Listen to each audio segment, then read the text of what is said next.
Use my phone, Miss Grace. It is saying that we are live. Yes. Let's see if we're showing up on Facebook. If we're showing up on Okay. Facebook, we might be able to have a little surprise for them if we're showing up on Facebook. We'll see. We'll see in just a second. Yes, we are live. We are live. Okay. So, Grace, let's. Yes.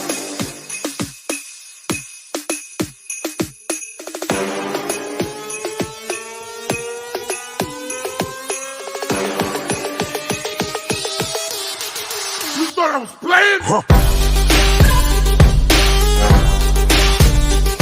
Hey.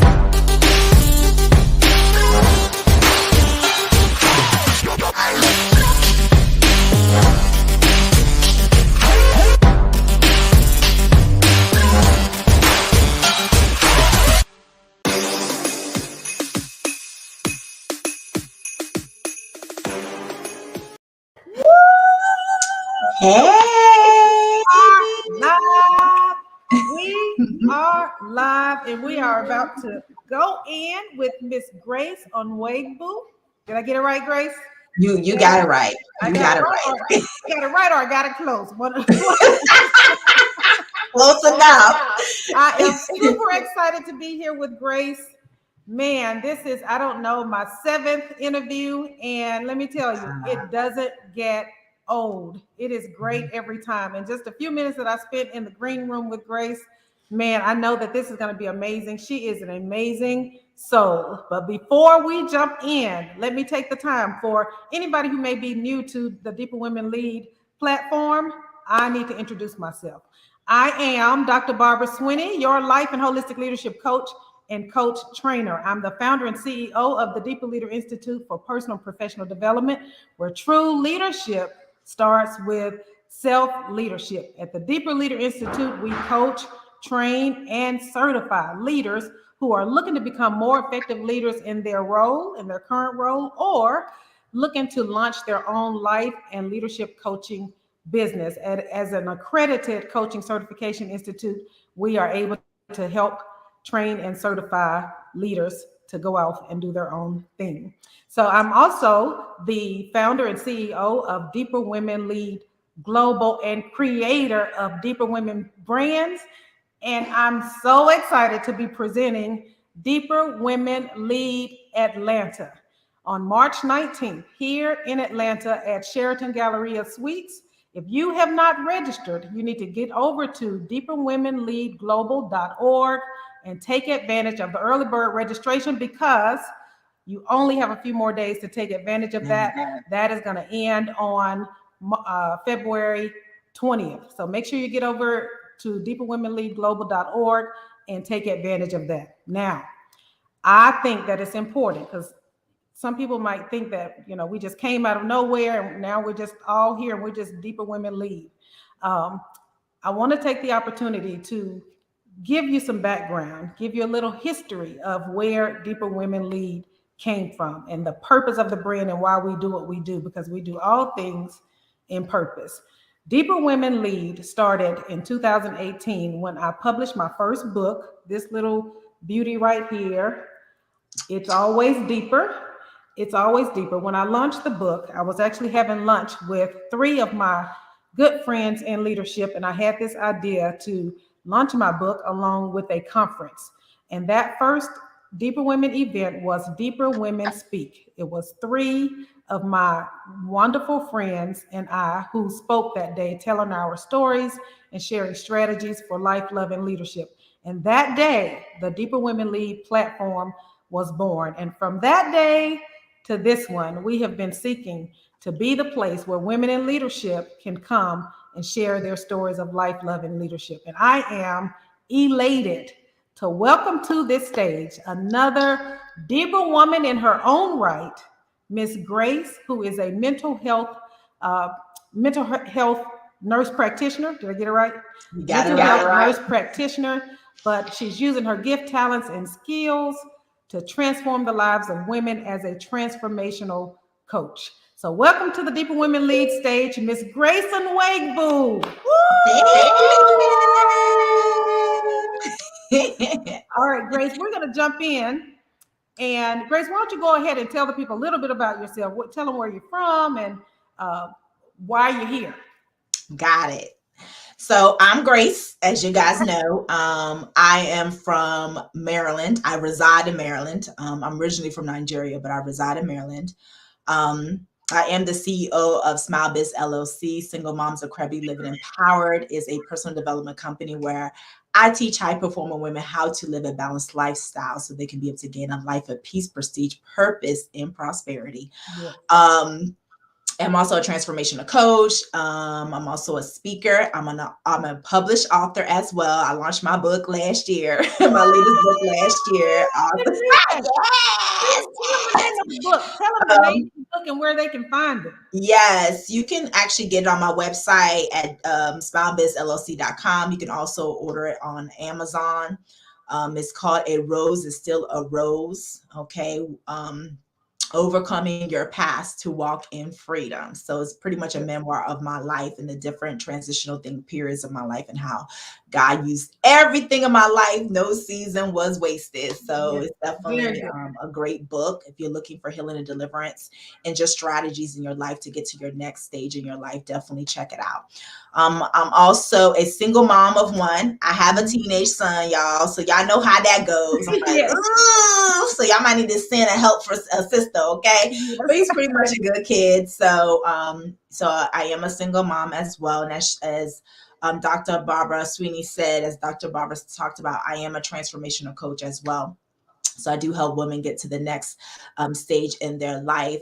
There's a lot I can say about myself. I can talk about myself the whole time, but that's pretty much it about me. I'm very active in ministry. I'm active in my church. When it comes to my business, when it comes to even my profession as a mental health nurse practitioner, and even in ministry, I do believe in John 10:10. I believe God came to give us a life and a life more abundantly. So I really just go about that. I go hard about that. I believe that we are called to live a life of abundance, not just prosperity as far as monetary, but just abundance of peace, joy, and love in our life. So that's pretty much me. That's a whole segment all by itself. Living in abundance.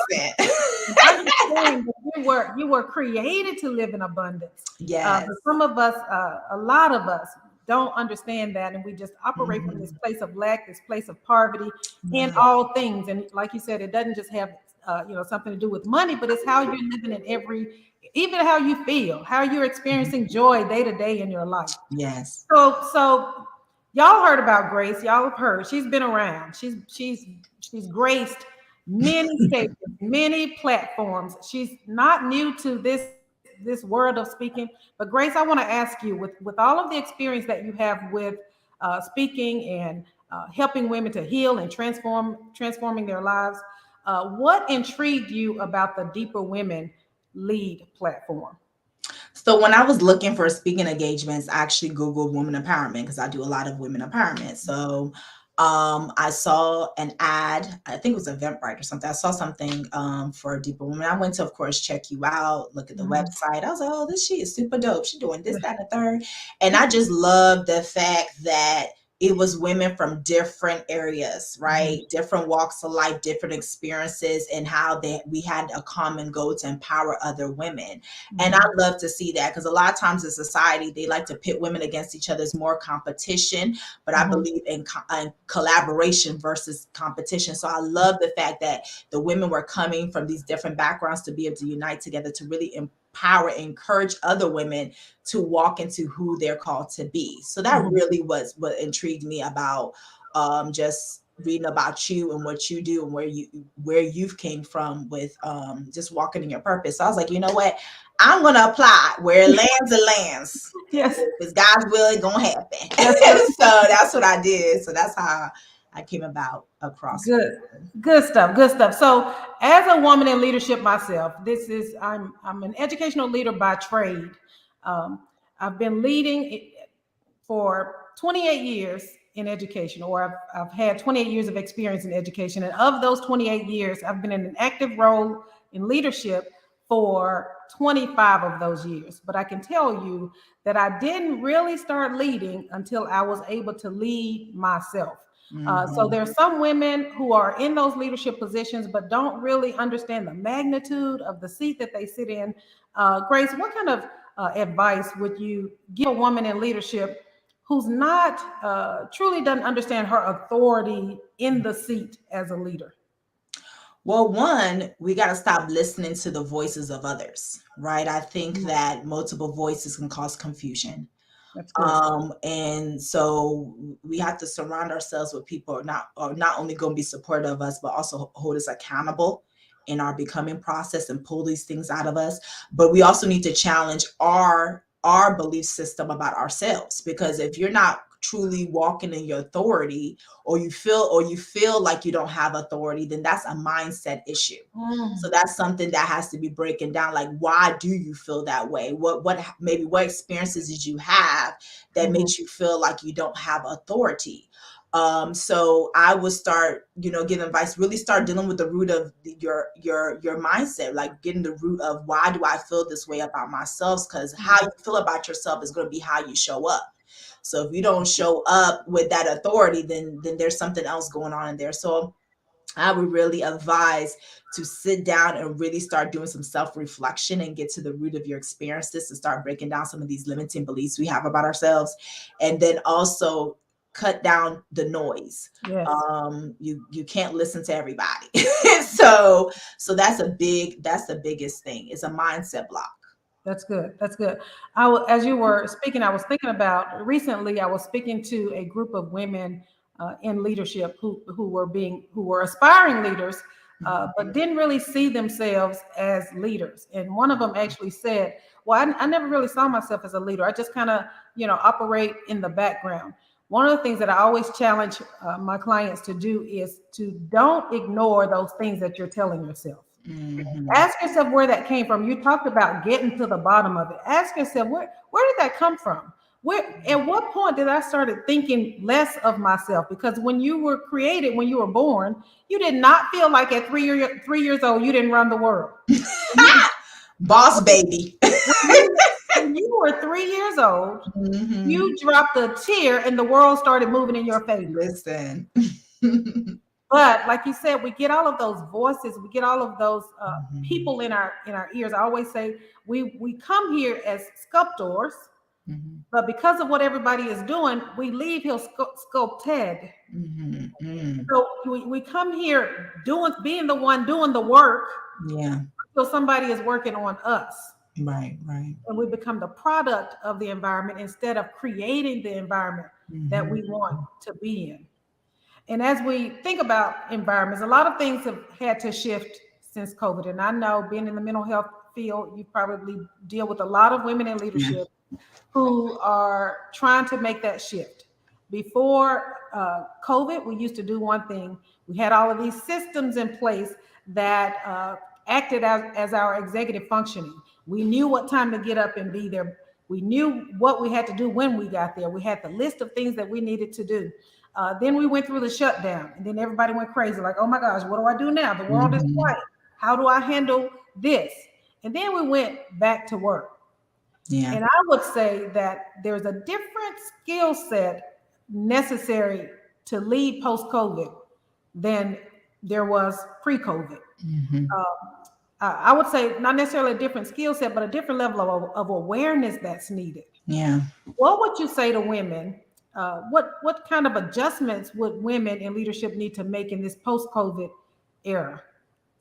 I think learning flexibility. I mean, if anything, COVID's taught us that, anything can happen, so we had to learn flexibility. Actually, for me, pre-COVID, when I was hired as a psychiatric nurse practitioner 3 years ago, tomorrow is actually my work anniversary. So I'm like, so 3 years ago, thank you. So 3 years ago, I actually started in telemedicine. So I was in telemedicine before COVID. Right. But as soon as, with the COVID, now everyone's doing the virtually medicine and all that stuff. So I had to even do more of that versus physical office for them to come in. So you have to learn how to be flexible. You're going to have to learn how to pivot. Systems are great. I'm a big believer of systems. I think the effective systems put things in order, but also we have to understand we may have to reinvent the wheel. And I think when you have that mindset of, okay, you know, this system is great and is working, but at the same token, I need to be, I have to learn how to be flexible. I have to learn how I can just recreate the atmosphere so it works for where I'm at in the present moment. Because we can't live in the past. So I think that's just learning flexibility, being open to new things. Not everyone knew that we was even going to be doing events more virtually, like events, you know, conferences were done in person. No one really thought about live streaming. No one really thought about whatever, you know. So it's just being flexible, being open to change, and finding actually what works for you in that present moment. That's good. Another thing I think that we may have missed as leaders is the burden of carrying other people. Yeah. I think Steve Cuss wrote a book on leadership anxiety. I thought I had come up with this term leadership anxiety. I said, let me just Google it and see if somebody else. I was like, it's a thing. It's a thing. You know, anxiety is contagious. Somebody comes to you, and if you're not centered and in yourself, in your right place, mentally, spiritually, physically, then that anxiety, you actually start to carry that stuff. Yeah. And as women, we take on other people's stuff.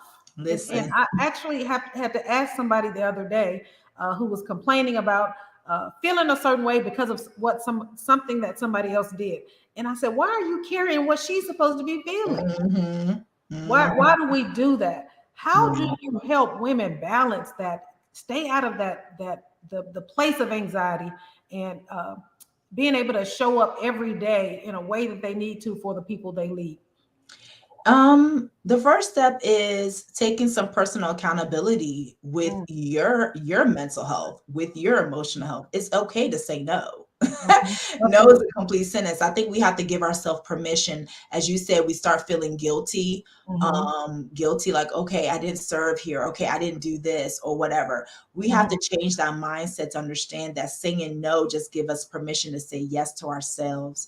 So it's giving yourself permission to say yes to yourself and not carry other people's stuff, because we wind up projecting.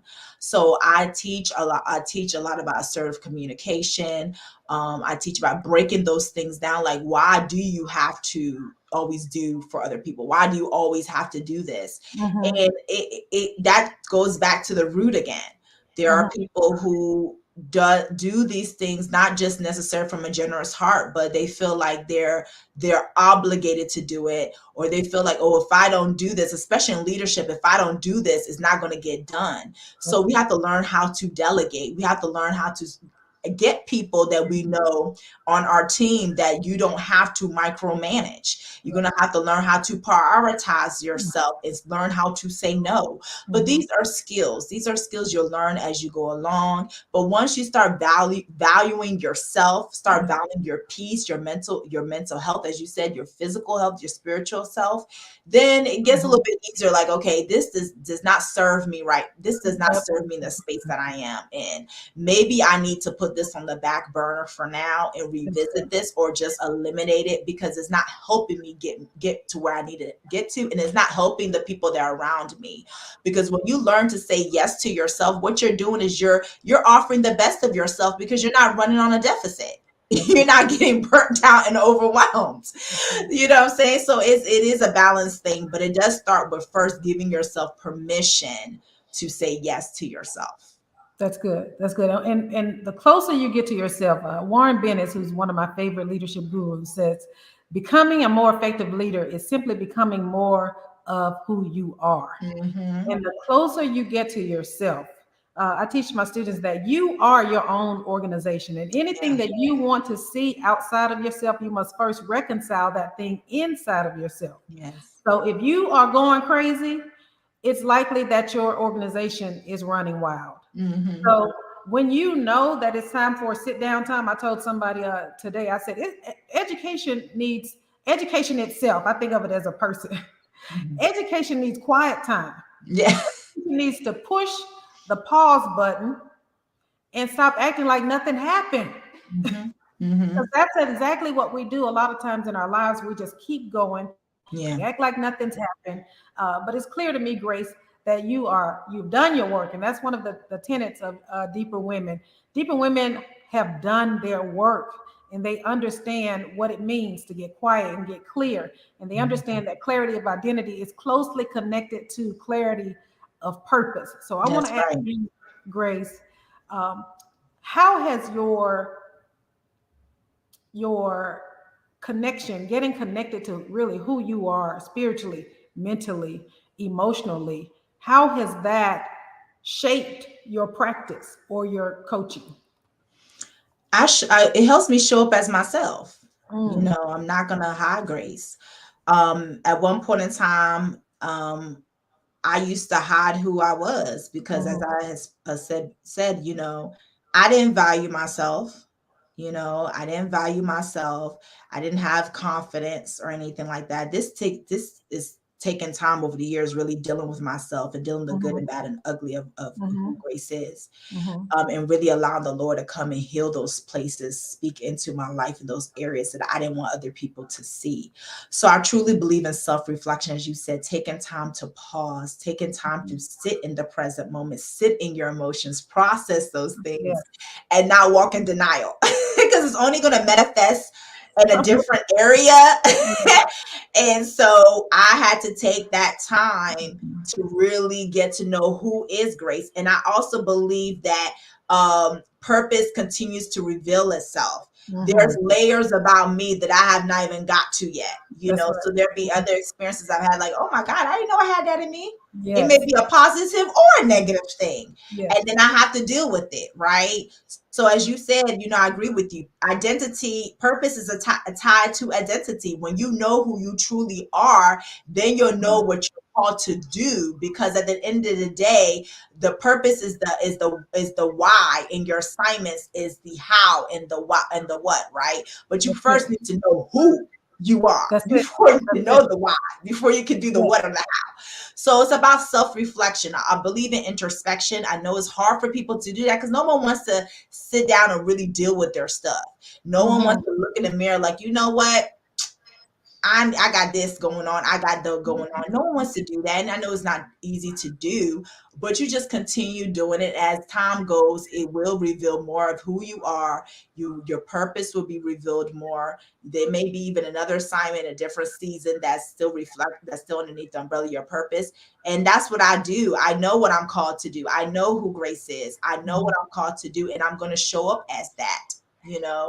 So that's kind of like how it's through self-reflection, as you said, self-discovery. Grace, I had, when I was going through my divorce and the involuntary shift in my career, it was a very low point for a woman who leads, for a career woman. You know, your career and your marriage and all of the stuff that comes with that is everything. And I can remember in my marital home, sitting in my bedroom in a bay window in a club chair. I still remember a little brown chair in the window, sitting there saying, oh my God, Lord, this sucks. But I want to feel every bit of it, because I don't want it to show up in 3 to 5 years when I'm supposed to be moving on to somewhere else. That was a real pivotal and key moment in my life, in my transformation. And as I moved away from that home, one of the things that I did not want to do is take a whole lot of stuff with me. So I didn't. I sold everything. Nothing came with me. And I feel like that accelerated my healing. And it's kind of a strategy that I use with my clients now. Like, get rid of the stuff. And that's symbolic of the hurts and all of that stuff that we have to get rid of. What are some specific strategies, Grace, that you may use with some of your clients to help them get rid of the stuff, to untie themselves from those, you know, toxic relationships, toxic ideas, toxic places? What are some strategies you use with them? Well, we have this thing, breaking through limiting beliefs, unlocking your limiting beliefs. I really have people sit down and write things down, like write the beliefs about themselves, and then start looking at those things to see where did those things actually even came from. Get to the root of the experience. Is it a cultural thing? Is it a society thing? Is it experience you had, childhood trauma? Is it something someone said to you? Whatever it is. And really tie it back to that experience. And I have them question, like, is this thought benefiting me? Right. Has this thought got me to where I want to go? Because you really want to see what is your outcome? What is your goal in life? Yeah. So whatever your goal and outcome in life, is this thought going to get you there? Yeah. How does it benefit you? Then I want people to picture, how would your life be if you let it go? If you let go of those things. So it's about painting a new vision for yourself, right? So we have to reframe our thoughts. Is that empowering belief? So instead of a limiting belief, you have an empowering belief. And then you need to recite it. I truly believe in speaking life. So we really want to get to the root, figure out what exact, identify what the limiting beliefs are, get to the root of the experience, what brought it up in the first place, start dealing with that. Then I want to challenge the person, like, to show, does this even really help you?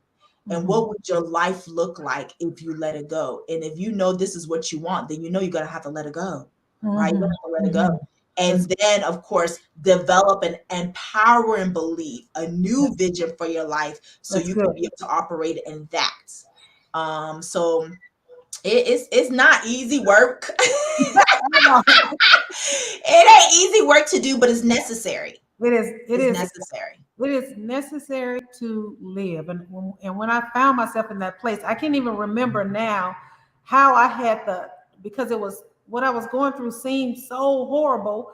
I don't even know, like, looking back, how I had the presence of mind to say, I know I got to deal with this. I know that I have to face this. Even when I went to my therapist, she said, well, it takes about 3 to 5 years to heal from a divorce. I said, girl, you got 18 months. We need to accelerate this. Let me look. I got to dig down deep, like, now. So I'll tell you, I ran for everything. I ran to every divorce support group. I took Dave Ramsey classes. I took a writing classes. I got a writing coach. I hired a realtor. I knew that I was going to need a team of people to help me get through all of this stuff. So I took kind of the stuff that I had learned in my role as a leader, learning how to delegate, putting people on my team who could do the things that I could not do, just really putting back the pieces, and they were able to help me get through that. So, Grace, who do you call on for support? A lot of times in leadership, we don't have a lot of people. Who do you call on to help you through some of your because we still struggle, and mostly now I go to God, because that's like the quickest way to get to me. Right. But who do you go to on this earth to support you in your struggles? You mentioned God, and that's always been hasn't always been my foundation. As I said, I renewed my faith, renewed my relationship with God back in 2018. And I cried out to him, like, I need friends. I need godly friends. I don't have no friends. And he really sent me a community of sisters that I can just be Grace. I can just be myself. I don't got to hide anything. I can let them know why I'm struggling, vulnerable, transparent, and I'm thankful for my circle. So I have a community of sisters that I lean on to. I also have a mentor. I have a mentor, and the Lord sent her to me. And I thank God for her. She speaks into the places I didn't even want her to speak in, but she be snatching my edges. And I'm like, that's okay, because I need it. So I give her permission to speak into my life. So I definitely lean on to her. I have my mom that I lean on to, my family. My son's grandmother I lean on to. So I'm very thankful the people who sent my way. And as you said, I've invested not just in coaches too. I invested just to help me in business, and help me even in I invested in courses to help me in ministry. As one coach has taught me, like, stick to your zone of genius. Outsource everybody else, because I really think so. God has always sent me resources. He's always sent me some type of platform, even through my healing through process. He sent me some people to help me through that. So I'm involved in courses. I have a personal development coach, so I invested in people for business, the ministry, coaching, all different things. So it's a whole village of people that actually helps me process things and walk through life, and I'm thankful for them. Yes, good stuff. I know when I was trying to find somebody, I was like, God, send me my circle. Like, where are my people? And you know what he said? Your people, your new people are the people that you pay. That part. A lot of times, those people, even after you finish with their services, they become your new circle because they get it. They get you. And I can't tell you how much money I've spent on self-development. It's been the best professional development I've ever invested in, and that is investing in myself. Right. So, as we wrap up tonight, Grace, it has been amazing. You are indeed a beautiful spirit. Listen, ladies, if you want to spend more time with Grace and all of the other 21 other women who will be speaking at Deeper Women Lead Atlanta, go over to deeperwomenleadglobal.org and take advantage of the early bird registration. That will end on February 20th. So you want to make sure you go over there and go ahead and get registered so we can hang out. It's going to be a full day of empowerment. We're going to have keynote sessions. We'll have breakout sessions. We'll have panel discussions. And then you just get to be in the room with other women, other like-minded women. Marianne Williamson said, when you're in the room with people who are like-minded, all is right in the world. But when you go out into the world is so upside down until you seem insane. So that's why it's so important that we create this community of women so that when you go out there and you are feeling insane, you can at least reach back to a memory of being in the room with women who were all like-minded. So go over to deeperwomenleadglobal.org, register, take advantage of the early bird registration for Deeper Women Lead Atlanta so you can see this magnificent spirit of Grace at the conference. I'm so excited, honored to welcome you to the stage, Grace. Tell them one more time where the people can find you and what they'll find when they get there. Yes. So I'm on Facebook, Grace Unuegbu. My business page is Smile Biz LLC. I do have a Facebook group, Facebook business page. I'm on Instagram at Miss MS Grace Unuegbu, and also at Woman Arise Academy, which is my online coaching group program that'll be relaunching soon. You can also look on my website, www.smilebizllc.com. There is a place where you can actually register into our email community so you can kind of stay up to date in the things that we're doing over at Smile Biz. So I do encourage you guys to do that as well. And I'm excited to come to the stage. I'm going to teach y'all how to truly prioritize yourself, okay? Yes. Truly learn how to say yes to yourself so you will show up in the excellent person that you are, and those who are around you will benefit from you operating in who you are called to be. So I'm excited. Awesome. Thank you so much for everybody who joined us. We are looking forward to seeing you at the conference. Thank you, Grace, for spending this time with me and the Deeper Women Lead audience. And we will see you on Saturday, March 19th. Yes. Bye-bye, everybody.